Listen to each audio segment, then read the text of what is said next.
For today's video mga ka-idol, so ayan, tara samahan nyo naman po kami. Tayo po ay pupunta po sa may birthdayhan mga ka-idol.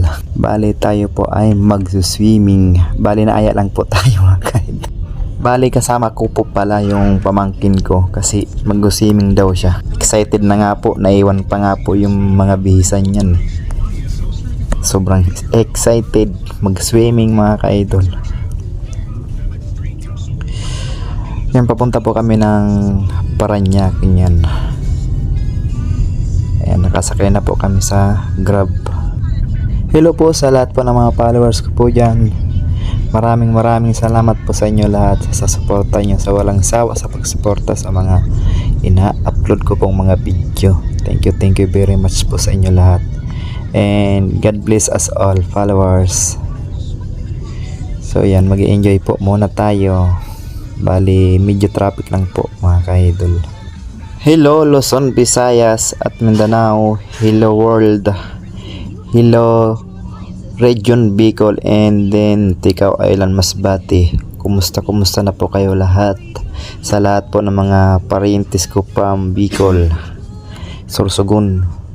At saka sa lahat po ng mga parientes ko po dyan sa Masbate, Ticao Island, Masbate. Ingat lang po kayo palagi.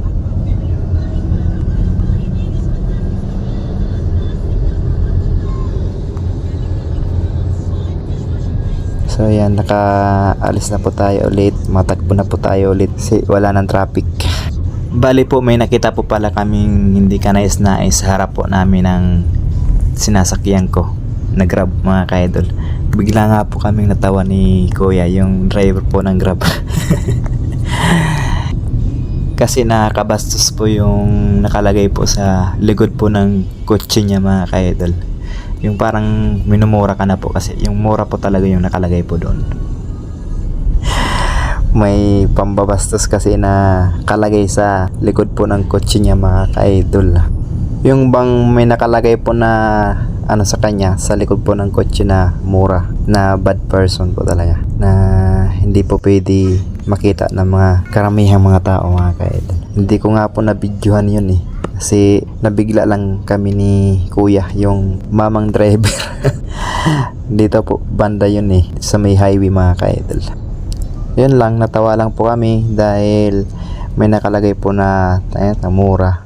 Alam nyo na po yung kung ano yung mura, yung talagang parang minumura ka na pagka nakita mo siya.